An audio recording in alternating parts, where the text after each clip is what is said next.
In the heart of the Enlightenment, a period of immense intellectual ferment, ideas were exchanged with fervor and passion, challenging the status quo and pushing the boundaries of what was known and accepted.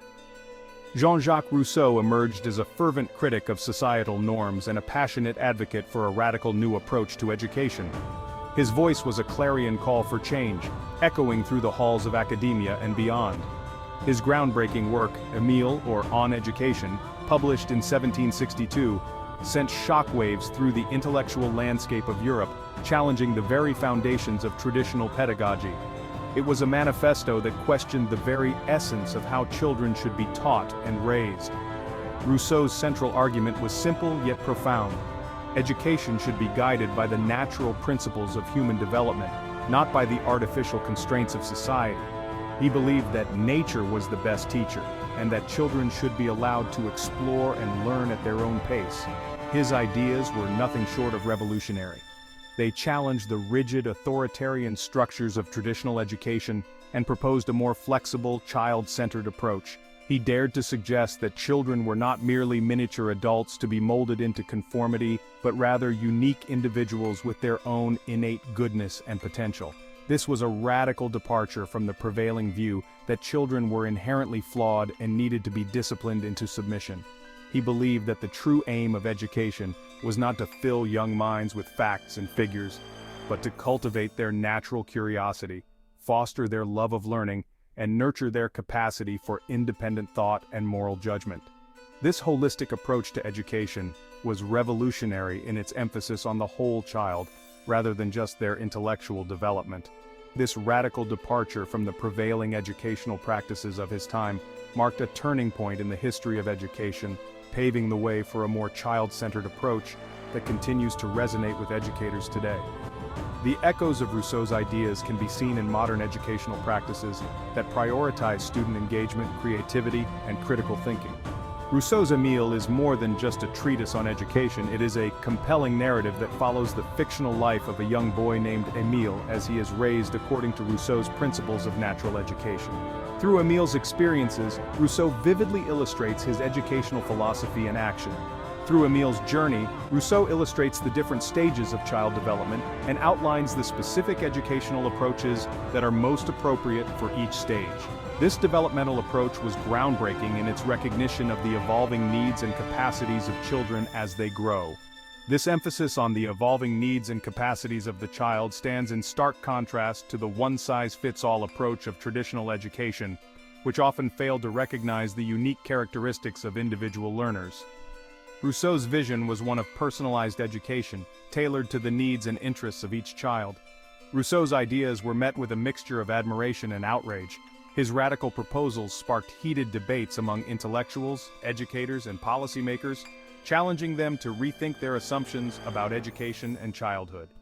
While some hailed him as a visionary who had unlocked the secrets of true education, others condemned him as a dangerous radical whose ideas threatened to undermine the very fabric of society. The controversy surrounding his work only served to amplify its impact, drawing more attention to the urgent need for educational reform. Despite the controversy, Rousseau's work ignited a firestorm of debate about the nature of childhood, the purpose of education, and the relationship between the individual and society.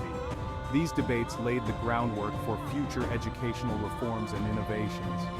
His influence on subsequent generations of educators and reformers has been profound, shaping our understanding of how children learn and grow. Rousseau's legacy lives on in the principles of progressive education, which continue to inspire and guide educators around the world.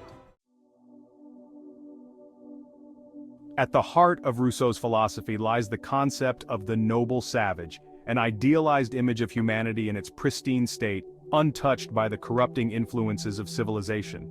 This notion suggests that humans are inherently good, and that it is society that corrupts this natural goodness. Imagine a vast, untamed wilderness where nature reigns supreme, unspoiled by human intervention. This is a place where the air is pure, the water is clear, and the land is lush and fertile. In this primordial paradise, unburdened by the shackles of society, lives the noble savage. This individual roams freely, guided by instinct and a deep connection to the natural world. This individual, untouched by the complexities and artificialities of civilized life, embodies Rousseau's vision of humanity in its purest form. They live in harmony with their surroundings, taking only what they need and giving back to the earth in return. The noble savage, in Rousseau's view, is characterized by an inherent goodness, a natural sense of compassion, and an unquenchable thirst for knowledge. They are curious and eager to learn from the world around them, driven by a genuine desire to understand and connect. Untainted by the prejudices and biases of society, this individual possesses a clear and uncorrupted moral compass, guided by the dictates of nature and reason. Their actions are motivated by a sense of fairness and justice rather than personal gain. Unlike the civilized man who is often driven by self-interest and greed, the noble savage acts with spontaneity and authenticity, his actions dictated by the immediate needs of survival and a deep respect for the natural world.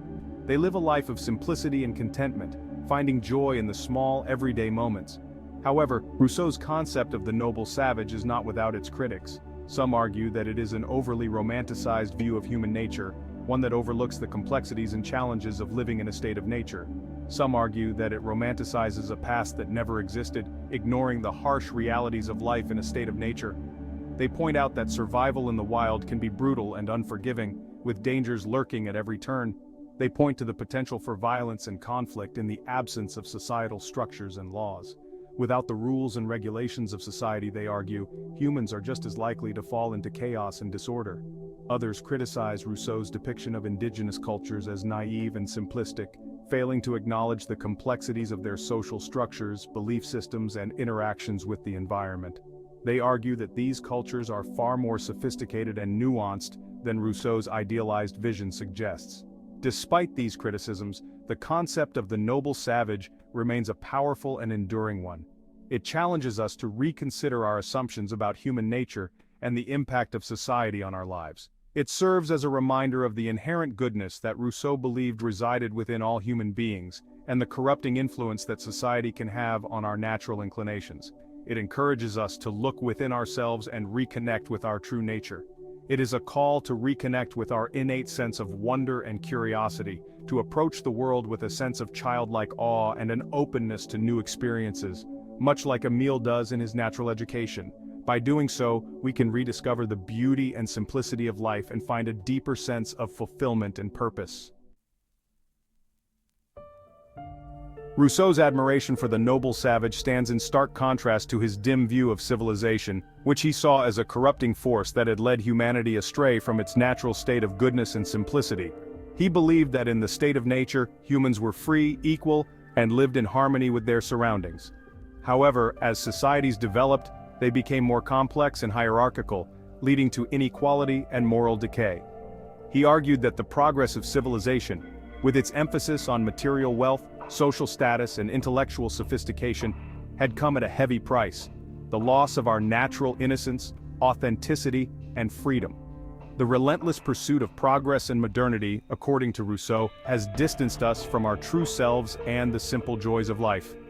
According to Rousseau, the complexities of social life, with its intricate web of rules, customs, and expectations, create artificial desires and unhealthy comparisons, leading to envy, vanity, and a constant striving for superiority. These societal pressures force individuals to conform, often at the expense of their own happiness and well-being.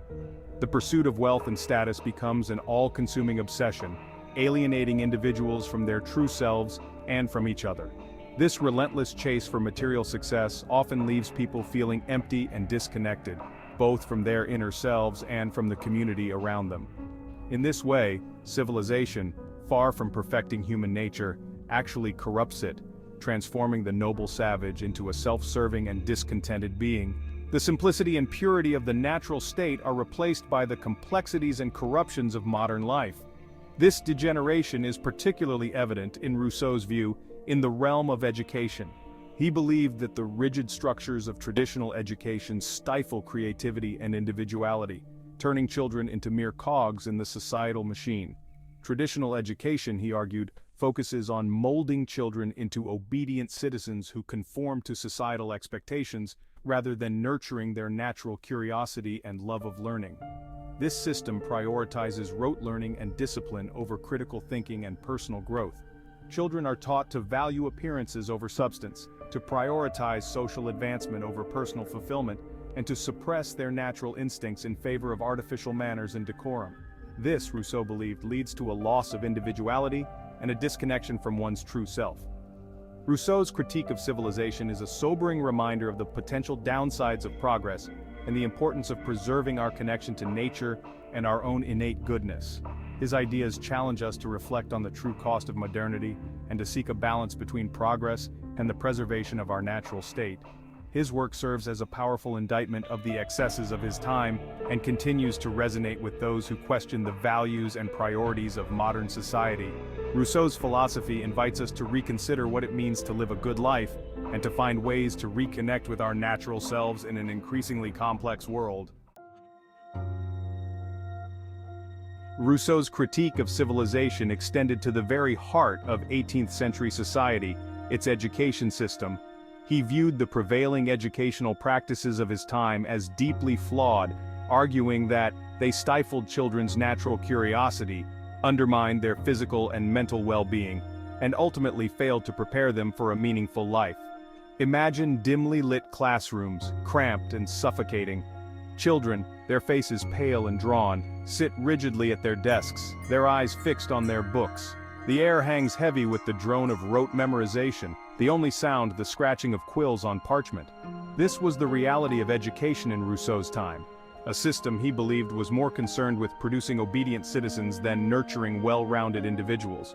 Rousseau vehemently criticized the emphasis on rote learning and memorization, arguing that it filled children's minds with useless facts while neglecting to cultivate their critical thinking skills or their love of learning. He believed that true education should engage the whole child, body, mind, and spirit, and that it should foster a deep and abiding love of learning that extends far beyond the confines of the classroom. Furthermore, Rousseau condemned the harsh discipline and strict punishments that were commonplace in schools during his time. He believed that such methods instilled fear and resentment in children, stifling their natural curiosity and creativity. He argued that children should be guided by gentle persuasion and encouragement, not by threats and coercion. In his view, true learning could only flourish in an environment of trust and respect.